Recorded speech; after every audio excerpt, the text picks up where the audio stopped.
All right, so welcome to our a little bit late, but nevertheless exciting launch for Donna's new book, Song of All Songs. So Donna Dechen Birdwell is an anthropologist whose curiosity about what makes human beings tick propelled her to travel widely, listening to the stories of many different cultures and eventually coming up with a few of her own. The novels in her near future recall chronicles include Way of the Serpent, Shadow of the Hare, and Flight of the Owl. She is also the author of Not Knowing, a novel of contemporary fiction. Donna is an artist and photographer as well as a novelist. She holds a PhD in anthropology from Southern Methodist University and previously taught at Lamar University in Beaumont, Texas. She now writes, paints, and photographs in Austin. Joining her will be Patrice Sarah, an author and editor living here in Austin, and her novels include the fantasy books The Sisters Medeiros and Fog Season, the series Books of Gordath, and the romance The Unexpected Miss Bennet. I love that book, by the way. Patrice's numerous short stories have appeared in several magazines and anthologies, including Weird Tales, Black Gate, Alfred Hitchcock Mystery Magazine, Realms of Fantasy, and many others. So now we'll hear from Donna. Donna. You're up. All right. Thank you very much, Becky, for that kind introduction. I'm really delighted to see everybody, even though I can't hear you. I mean, it's okay. Something got messed up, and that's just the way it is. I'm excited for you to see my new book, and one of the things I like to do in my books is I like to actually have an epigraph at the beginning, and my epigraphs kind of set the tone for what the book is about. So I would like to share that with you first. I have two in this book. One of them, the first of the two, is from Federico Garcia Lorca, who writes, "Deep song is a stammer, a wavering emission of the voice. Deep song is akin to the trilling of birds." And the second epigraph says, "If you want to find the secrets of the universe, think in terms of energy, frequency, and vibration." And that's from Nikola Tesla. The old man picks his way through the darkened hallways of the columbarium. A scent of burnt wood stains the stale air as he listens for the chirps and hums and breathy purrs. The 3 stones in his pocket pulse warm against his hand, indicating that he's drawing near to another of their kind. He passes his hand along the seal of the niche and opens it, smiling at the bright turquoise that winks at him from among the ashes inside the urn.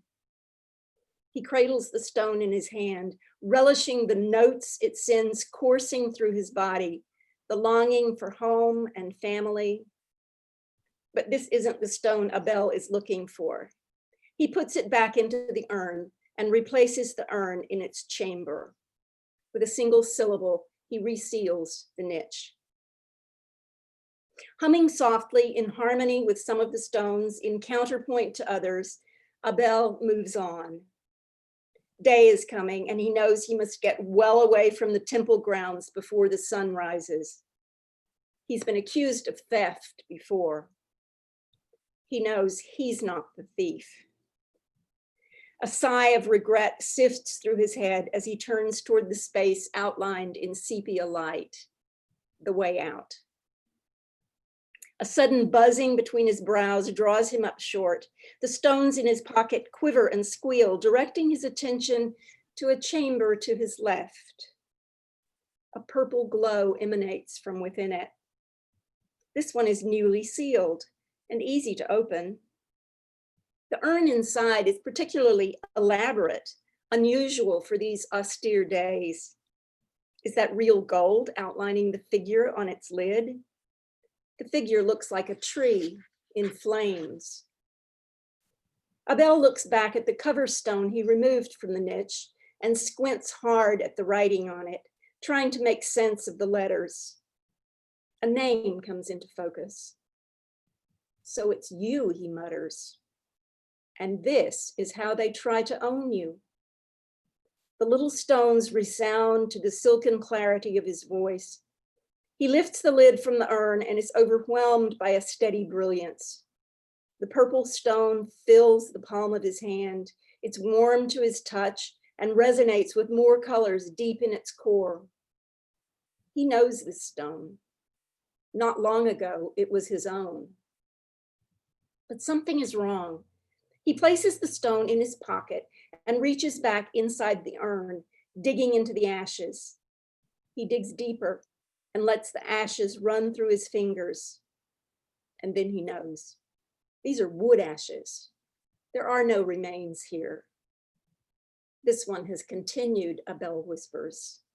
The space between his eyes pulses and his throat constricts around the unvoiced words. This one is still among us. Chapter 2. It comes in fragments and pieces, thoughts that catch in my throat, things I see with my eyes closed. It's like that. I'm called Meridia Einkorn, and this is where I live, here where everything is the color of earth, all browns and rust and dull yellow streaked with gray. This room has no hard corners. I know the number of slats of my simple wooden bed through the thin mattress beneath my body. There's exactly the same number of beams in the ceiling as slats in the bed. I know this without counting. I also know the table, the chair, the chest where my earth-colored garments lie folded and waiting to shelter my skin from the sun's assault. I know the cupboard holding food, the jug of fresh water. I thirst. I know the small pale birds outside the window. They shake the sleep from their feathers and chirp a tuneless song to the day that's come. My feet touch the rug and know the cool earthen floor beneath. I know my face, warm, alive, every crease that deepens when I smile, how the muscles sag as the smile goes. What was it I have to do today? I reach for yesterday, across the chasm of dreams that reach to draw me back towards sleep. Forgetfulness, awareness. Damon. The smile comes and goes, lungs inflate and release. I promised Damon I'd meet him this morning. I hear myself saying this, though my voice and ears are still. The taste of eggs, bread streaked with butter, Damon's dark eyes, deep voice, rough hands, gentle touch. Not that. We are to talk about something. No, he's going to show me something he found. My head moves up and down, acknowledging that I have claimed this day and may proceed. I take my nakedness to the far corner of the room and douse my body with water, letting it run cool through my hair, over my face, my arms, and trickle down my legs, between my toes. Water drains away through the opening at the low corner of the room. It carries bits of my skin into the out of doors, soaking into the ground, taken up by plants, always becoming something else. Not really. There is no else. I scrub my hair and body dry with a gray cloth, soft with age. It was once a new shirt.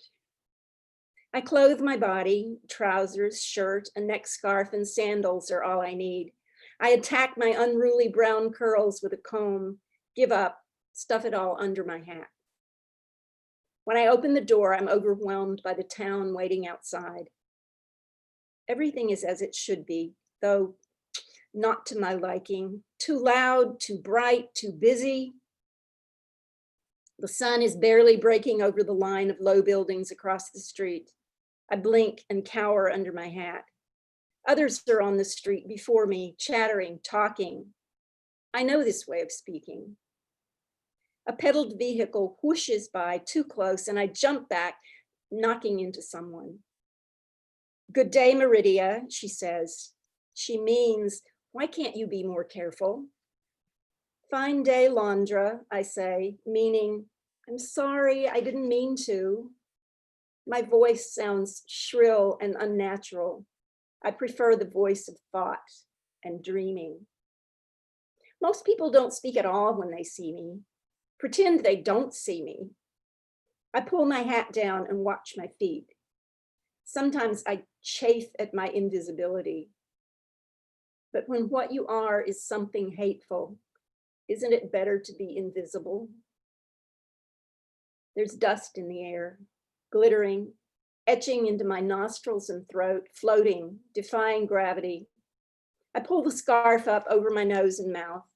Droplets of sweat gather, trickling down the sides of my face. Too hot for a winter day of fifth stint. Every passage brings worse heat. Seasons make little difference. There it is, the cafe where I promised to meet Damon. I catch the scent of fresh nut bread carried on the windless currents stirred by moving bodies. The door of the cafe stands open. Flies, glinting blue and green, buzz at the window panes. A room like any other, low ceiling, soft corners, scent of earth. I recognize Damon, the spaciousness of him. Open fields, lush with grass, running streams, fecund. No, that's for women, only not for me. His smile says he sees me. What does he see? My strange color and bulging body? I concentrate on the hardness of the floor beneath my feet, the arrangement of tables, chairs, bodies. Damon is sitting in a back corner, an area reserved for people like me. His height and dark skin look out of place. He could have sat anywhere. Fine morning, I say, settling onto the hardness of the angular wooden chair. Not a chair you can sit in, only on. Too hot. I like how Damon scowls with that smile in his eyes. Is there a word for that?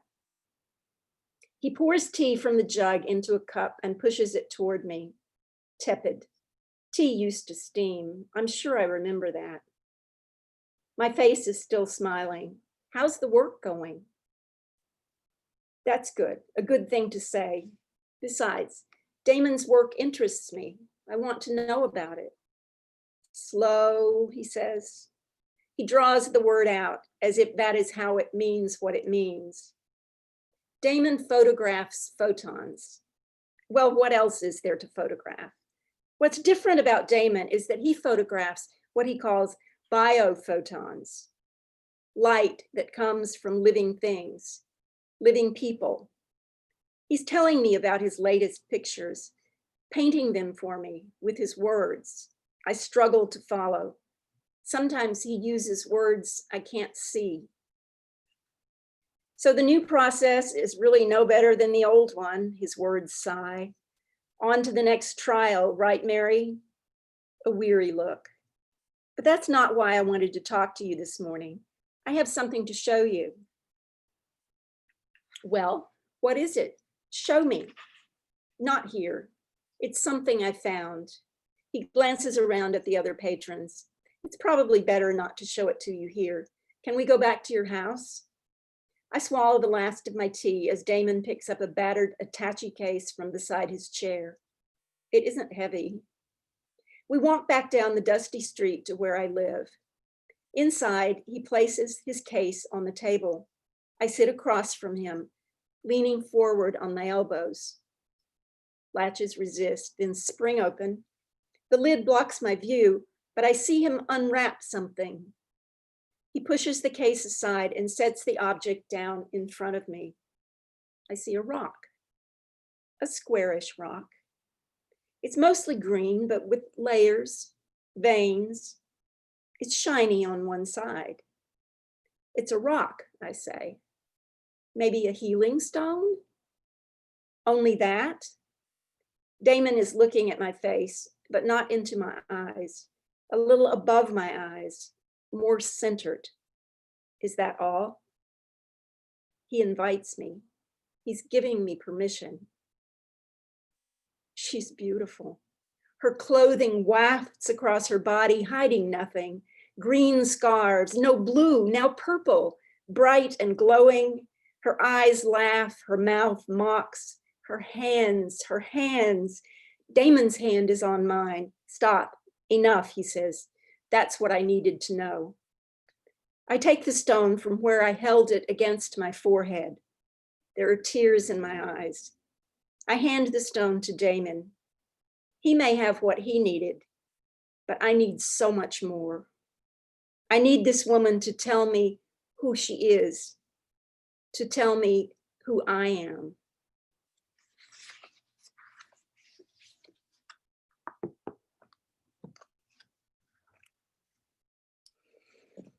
Wonderful. That was really good. That was great. That was really wonderful. And I'm sure everybody agrees. I'll give you a shout out here. So Patrice, I guess you want to go ahead with the conversation. I know that y'all had planned some discussion on that. Absolutely. So we're gonna make this work. Donna, I'll just ask a few of the questions, and then we'll have our conversation. And then anybody who has questions, please go ahead and write them in the chat, and we'll try to get to them. Okay. So I really loved the storytelling, the world building, the language, the system of spirituality, and the great central mystery at the core of this novel. So I'm going to start with one component, well, kind of each component of that. And so my first question is, what is the genesis of this story? It feels very fully formed. It feels like something you've been developing for a long time. So tell us about the world building and some of the mysteries and some of the things that you were thinking about when you developed this story. Wow. Yeah, the story is a way of talking about some things that I have come to believe about human nature, about who we are as human beings, what we might be. I mentioned in the acknowledgements that I started thinking about some of these things back when I was in graduate school, but it actually goes back way before that. But that was a time when we discussed a lot of the big questions about life, and in graduate school I learned about the evolution of the human species, and I was especially fascinated by the fact, well established at this point, that at various points in our early evolution, there were more than one species of human creatures out there. And I wonder, what would that be like? What would it be like to be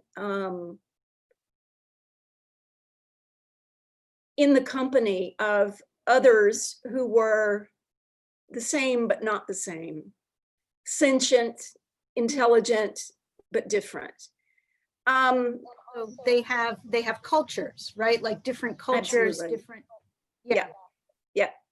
And so then I just pushed that forward into the future, way into the future. This is an extreme post-super apocalypse book where I have hypothesized the survival of a few isolated pockets of humanity, and they have subsequently evolved in very different ways. And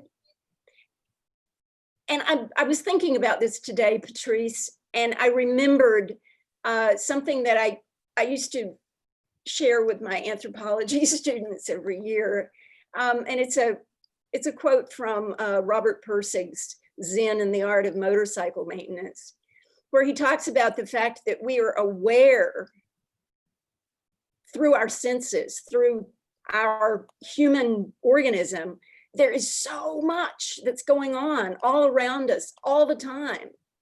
But if we were conscious of all of that, we'd go crazy. And so, as Persig says, it is as if we take from the landscape of awareness, we take a handful of sand and call that handful the world. And what I have in this story is two groups of people who have taken up different handfuls. And now they're trying to deal with each other and with life. So, So when you say far, far, far future, 10,000 years, something like that? you know, I'm not really sure exactly how long, because okay, here's the thing. If you've got a super apocalypse, okay, and you get down to just a very few people, there's this thing called founder effect. And if there's a reason why that small group of people have a unique set of characteristics that help them to survive in these changed circumstances, you can get very rapid evolutionary change in fairly short order. So I haven't really pinned it down to exactly how far in the future this is. That may happen in books 2 and 3. I may explore that a little bit more.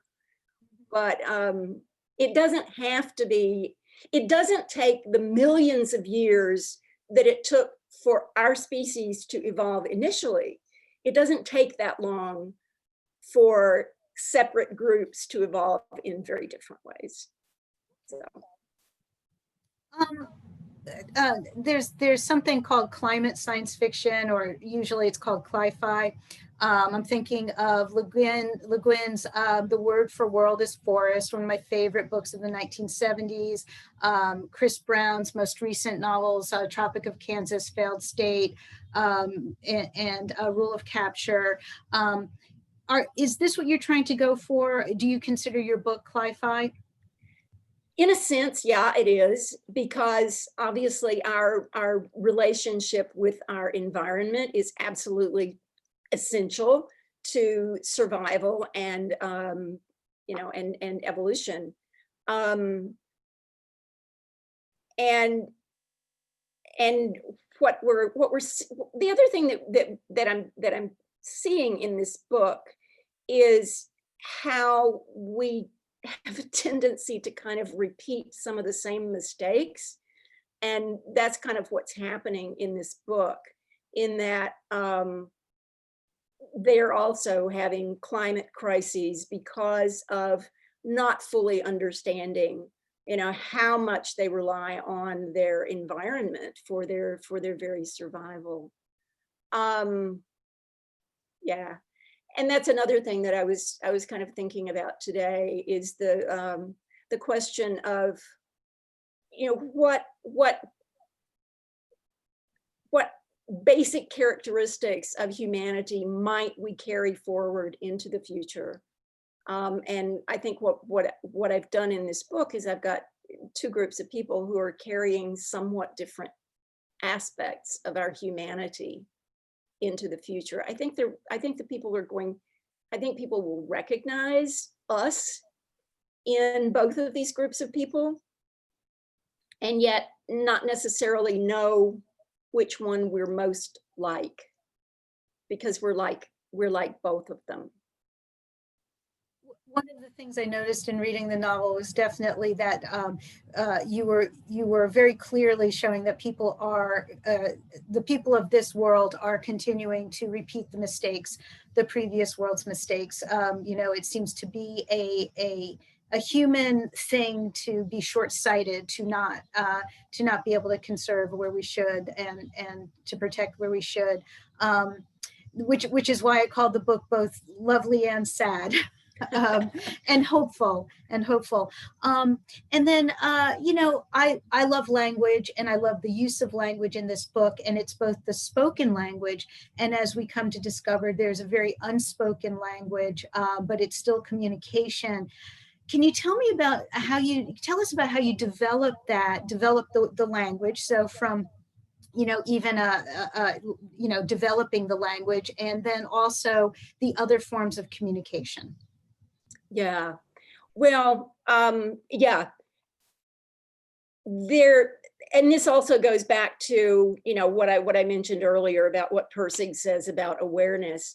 Our capabilities in terms of expression are beyond what we may have under our control and find useful in day-to-day interaction. So my main character, Meridia,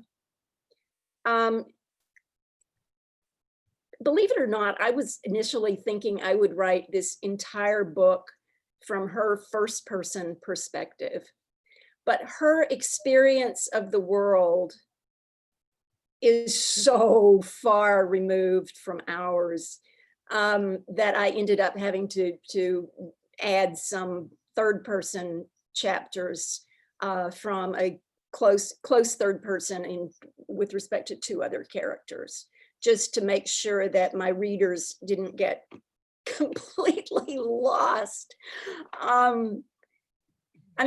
think Meridia is, well, I have to be very careful because some of this comes out much more clearly in book 2, which I'm 68,000 words into writing book 2. So yeah, but yeah, the language is hers. It's her language, it's her experience that requires things to be expressed in terms of sound and color and kind of weird time-space experiences. And it's just, I'm just trying to be her was pretty trippy at times. One of the things I felt was it struck me that there was a certain amount of synesthesia where people experience the world. Colors have sounds, words have different music, things like that. So I felt very much that she was experiencing the world through all of her senses. What I'd like to do next is take some questions, that have been written in the chat. So what I'll do, Donna, is you could read them out. I suppose you can read the chat, right? Yes. How do I scroll back up to see what? Oh, there we go. Now I've got it. So I'm wondering if you would like to select the questions that you want to answer and read out the ones that speak to you, because at this point, this is from the audience. Okay. Oh, well, here's a more practical question from my friend Jim Nations. He says, we're interested in how you schedule your writing time, specific hours each day when the muse strikes you. What's the secret? I try to write every day, but some days I don't. Some days I write precious little. And some days I'm just not feeling it. And despite the fact that is it Robert Butler that says you must write every day? Absolutely, you must write every day. I don't. But I do know that if I'm going to write anything worthwhile, I need to give myself the opportunity to kind of get in the zone and read some of what I wrote the day before, do a little meditation, whatever it takes to get me where I need to be able to channel my characters, especially when they're weirdos like Meridia, who I love dearly. So, okay, let's see.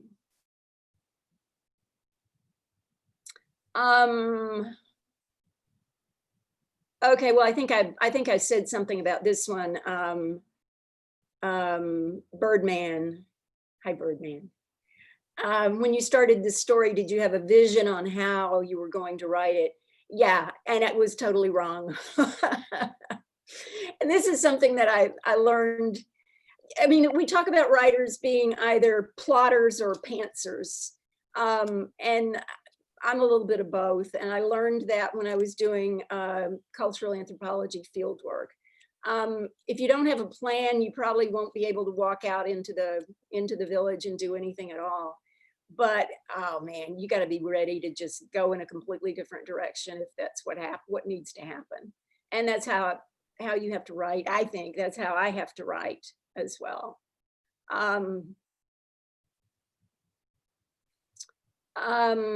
Teresa says, are the different species of humans caused by mutations or also human activity? Yes. A little bit of both. You know, as I mentioned earlier, this question of founder effect means that these two groups of people preserved different sets of genes. So you don't have to posit, you know, a lot of mutations to produce these rather extreme variations. It's just a question of how they survived in different circumstances. And that's kind of how that happened. Jim said something else. He mentioned Ron Wetherington. I have to, can I just take a moment of self-indulgence? I was thinking about a lot of this stuff today, and I'm talking to Jim and Deborah here. And I, for some reason, I wanted to pick up my copy of Bronislaw Malinowski's Magic, Science, and Religion. And I opened it up, and on the front page, it says, page 76, Wetherington. So I went to page 76. And I don't know whether it was talking about this book or a different one, but anyway, this book is about magic, science, and religion among the Trobriand Islanders, who are people out in the South Pacific. But here's what I found on this page. In Melanesia, the magic spell resides in the magician's belly, which is the seat of memory. When necessary, it is summoned up to the larynx, which is the seat of intelligence, and thence sent forth by the voice. So I don't know if I was channeling some of that stuff when I started creating these characters or not, but I was kind of amazed that was so close to kind of what happens in this book. This book is not about magic. No, it's all science. I say it is anyway. Well, I definitely, in terms of the science, I definitely thought that the impact of the stones, the influence of the stones and the work of the stones was definitely, it was systematic and it worked. And so for all of you who have not had a chance to buy it or read it, there are some wonderful diagrams in the book as well. And I think that you back up that, I think you back up that statement very well, that this is science, not magic. Yeah, but magic is something that we can study scientifically among various peoples around the world. So the distinction is not nearly as stark as we sometimes pretend that it is. So. I'm just wondering if there are any other questions from the audience. Okay, hang on. Oh, here's something from my friend Randy Jesse. Hi, Randy. Randy is from my brief stint as a journalist back on the Roanoke Times and World News in Roanoke, Virginia. And he says, I heard echoes of pieces you wrote about Orrin McGill and Mary Tom Long in 1970-71. Oh my God, Randy, you have a much better memory than I have. I don't think I remember that at all. Orrin was a member of the Board Wow. of Supervisors who had been a missionary before coming back to Montgomery County. And Mary Tom Don't think Long, that- direct health director. I don't think that Donna was able to hear that, Randy, just because she's having, but if you wanted to type that into the chat, Sure. that would be. Will do.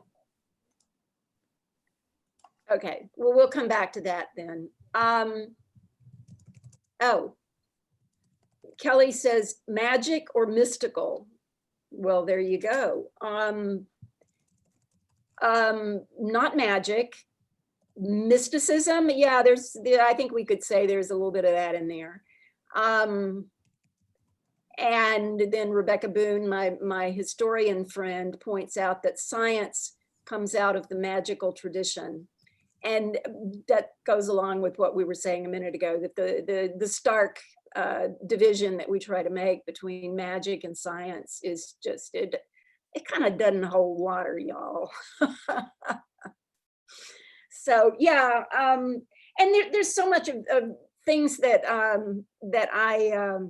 I've been fascinated by over the years that find their way into this book in one way or another. And even more of them, I would mention that I did mention that book 2 is well on its way. I've also written the opening scene of book 3, and I kind of know where it's going as well. So there shouldn't be a super long wait for those of you who like to read books in rapid sequence. Book 2 should be out early next year, and then book 3, you know, depending on how industrious I get, you know, maybe that would come in by the end of 2021. I have been known to publish 2 books in the same year. It happened in 2016. Oh, okay. Orrin McGill was a former missionary and member of the County Board of Supervisors. Your profiles and columns were what I was referring to. Wow. Randy, I'm going to have to look up some of this stuff. I don't know.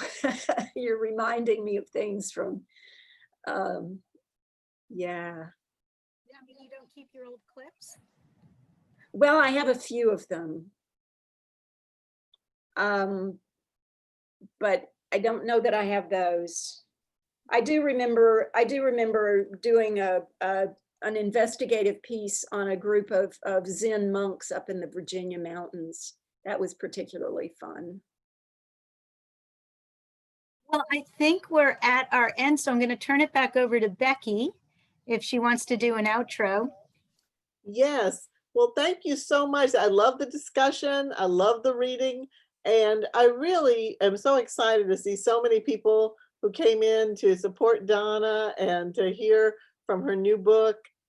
This has been just really wonderful. At Malvern Books, of course, we hope that you will give us a call or shoot us an email. I put that in the chat.